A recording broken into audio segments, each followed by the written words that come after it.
Benarkah Ahmad bin Isa dimakamkan di Husaisah Hadramaut?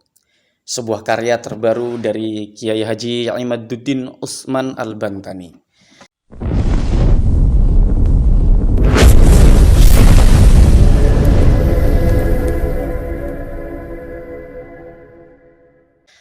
Banyak yang memprediksi bahwasanya kemarin-kemarin atau dua tulisan terakhir Kiai Imad adalah tulisan yang mungkin Kiai Imad tidak akan menulis lagi. Tapi ternyata sampai detik ini kita dapat saksikan tulisan terbaru dari Kiai Haji Imaduddin Utsman Al-Bantani. Ini adalah sebuah sikap yang patut kita apresiasi terhadap beliau ya.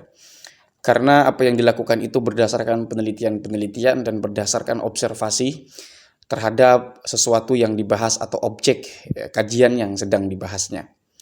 Ini ada tulisan baru teman-teman, saya belum baca ya. Saya bacakan langsung saja di sini. Para pembela nasab Ba'alawi berhujah tentang hijrahnya Ahmad bin Isa ke Hadramaut dengan dalil adanya bukti arkeologis berupa makam Ahmad bin Isa di Husaisah Hadramaut. Yang menjadi pertanyaan atau pertanyaannya, apakah benar makam yang diklaim sebagai makam Ahmad bin Isa itu asli? Sebagai sesuatu yang asli? Apakah makam itu sudah dikenal sejak wafatnya Ahmad bin Isa? Bukti manuskrip apa yang bisa memberi kesaksian bahwa benar Ahmad bin Isa dimakamkan di Husaisah? Sebuah makam di suatu tempat tidak bisa menjadi bukti historis akan eksistensi seorang tokoh yang diklaim dimakamkan di tempat itu tanpa ada bukti pendukung berupa catatan tentang itu. Ini agak menarik ya, ada kata eksistensi seorang kiai loh. Kekinian kiainya ya.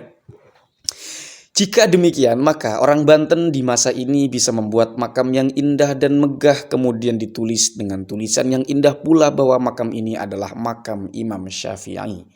Apakah dengan demikian dapat dikatakan bahwa Imam Syafi'i hijrah ke Banten dan berketurunan di Banten? Ini semacam satire ya.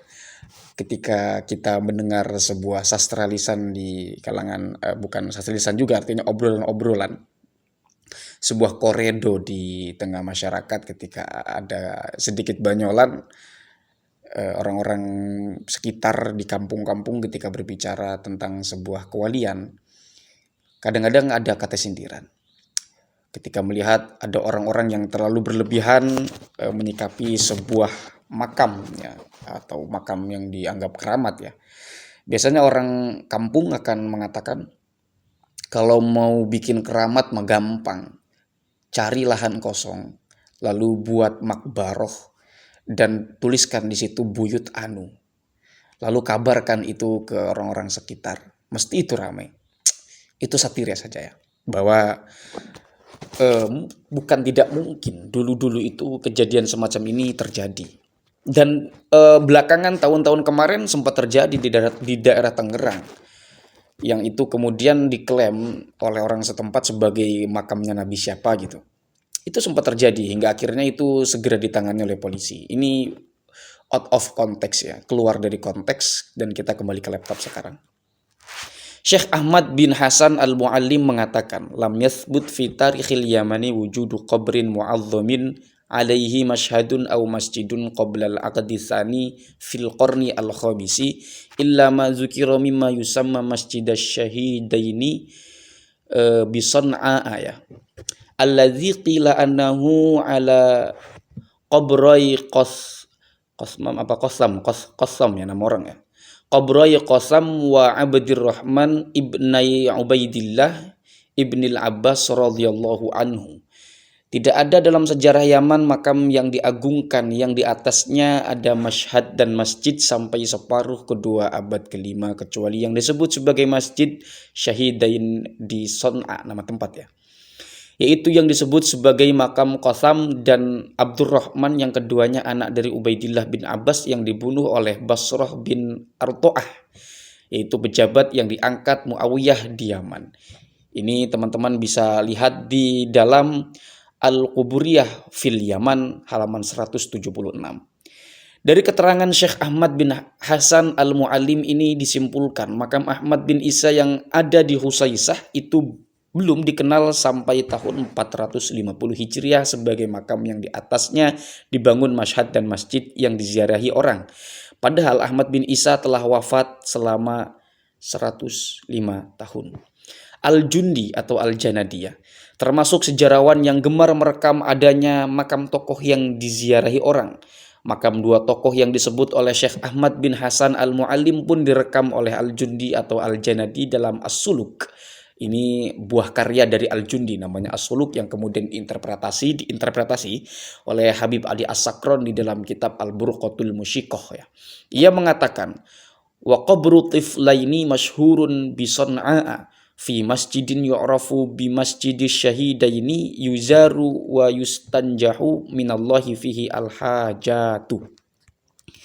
Dan makam dua anak masyhur di Son'a di sebuah masjid yang dikenal dengan nama Masjid Asy-Syahidain diziarahi dan diminta kepada Allah untuk dikabulkan hajat. Ini di dalam kitab As-Suluk karya Al-Jundi atau Al-Janadiyah, Al-Jundi atau Al-Janadiyah.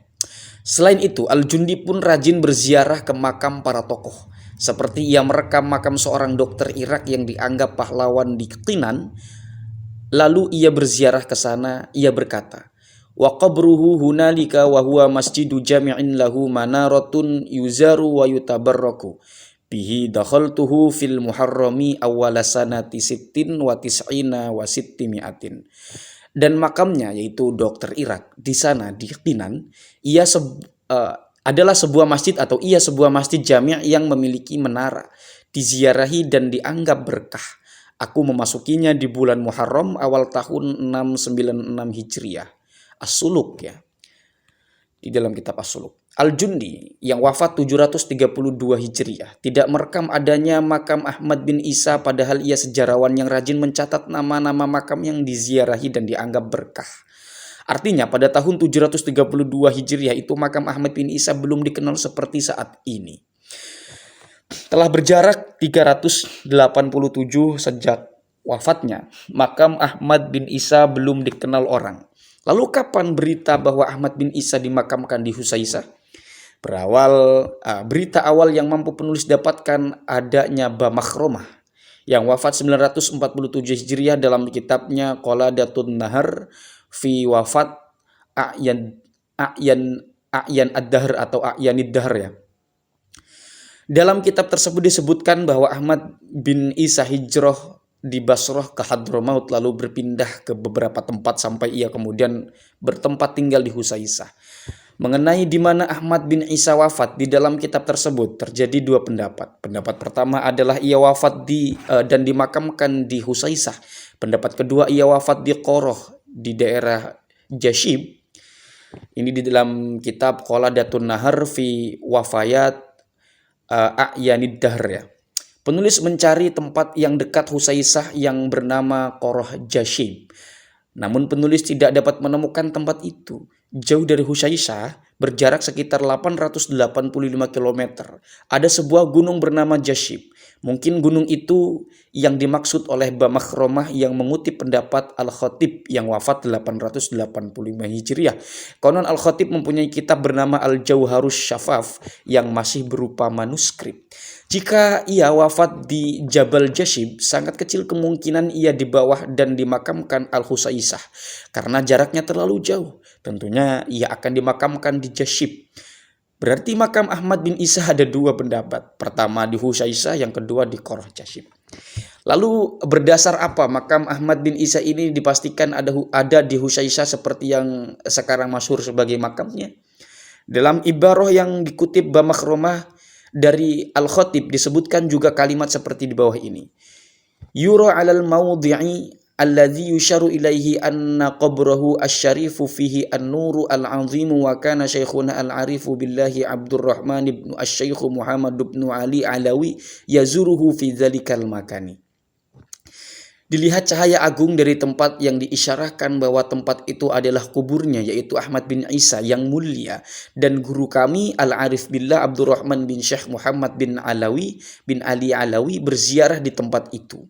Ini di dalam kitab Qoladatun Nahar fi wafayat A'yanid Dahr atau A'yanid Dahr ya.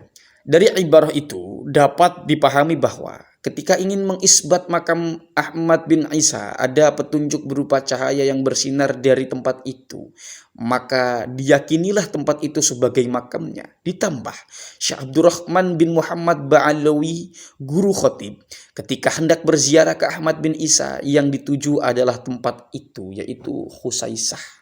Seperti itulah makam Ahmad bin Isa ditemukan, yaitu bukan berdasarkan naskah yang menyatakan bahwa ia memang dimakamkan di Husaisah, dan bukan karena memang makam itu telah ada sejak dari wafatnya, yaitu tahun 345 Hijriah, tetapi diisbat berdasarkan syatohat dan ijtihad intuitif. Kalau intuitif itu ya berarti keluar dari jalur ilmiah ya. Ya wallahu a'lam apakah ini bisa dijadikan pegangan atau tidak. Jika manuskrip Al-Jauhar Asy-Syafaf ini benar ada, seperti yang dikutip Bamakhromah, maka ialah yang pertama merekam bahwa Ahmad bin Isa dimakamkan di Husaisah. Dan berarti berita bahwa Ahmad bin Isa itu dimakamkan di Husaisah baru muncul setelah 540 tahun sejak wafatnya Ahmad bin Isa.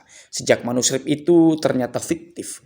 Jika manuskrip itu ternyata fiktif, maka lebih jauh lagi, yaitu sampai tahun wafatnya Bamakhromah tahun 947 Hijriah. Berarti selama 602 tahun makam Ahmad bin Isa baru ditemukan atau baru dicatat ulama. Dari keterangan di atas, berita bahwa Ahmad bin Isa dimakamkan di Husaisah baru setelah tahun 947 Hijriah. Abad 9 dan 10 Hijriah adalah abad di mana konstruksi nasab Ba'alawi, hijrahnya Ahmad bin Isa ke Hadramaut serta adanya makamnya di Husaisah mulai disusun rapi. Sebelumnya gelap gulita. Penulis Imaduddin Utsman Al-Bantani atau Kiai Haji Imaduddin Utsman Al-Bantani. Bagi teman-teman yang ingin mendapatkan tulisan ini, bisa akses di website Nahdlatul Ulum, yaitu website resmi dari pesantren miliknya Kiai Haji Imaduddin Utsman Al-Bantani, Nahdlatul Ulum ya. Ini tulisan terbaru dari Kiai Haji Imaduddin Utsman Al-Bantani, dan kita tentu menunggu tulisan-tulisan beliau terbaru lagi. Karena sangat menarik, menambah wawasan kita, apalagi bagi mahasiswa sejarah, tentu akan apa yang dilakukan oleh Kiai Haji Imaduddin Utsman Al-Bantani ini akan menjadi pemantik ya. Kita kemarin telah mengenal bagaimana Gus Rumel yang adalah seorang peneliti dan juga pelajar, memang beliau akademisi dalam bidang tarikh atau dalam bidang penelitian sejarah. Akhirnya mewarnai tentang bagaimana diskursus ini ya. Itu tentu sangat menarik, akan memperkaya khazanah kita untuk menggali keilmuan. Bagi orang-orang yang tidak mungkin kurang peka terhadap apa yang sebetulnya dibahas ini, akan sedikit-sedikit terbuka wawasan, terbuka pikirannya, dan menggunakan akal pikirannya untuk menelusuri ini. Tidak terburu-buru untuk keluar-keluar, tidak terburu-buru untuk menjustifikasi tanpa akal pikiran, menjustifikasi tanpa ilmu pengetahuan. Yang ada adalah saling bully gitu ya. Mudah-mudahan dengan adanya ini fenomena semacam ini, kita berkurang untuk bicara di luar pengetahuan, untuk bicara di luar nulur, yang apalagi di luar prediksi BMKG itu ya, atau nggak habis pikir dan semacamnya, di luar nurul ya. Itu sejak kapan istilahnya.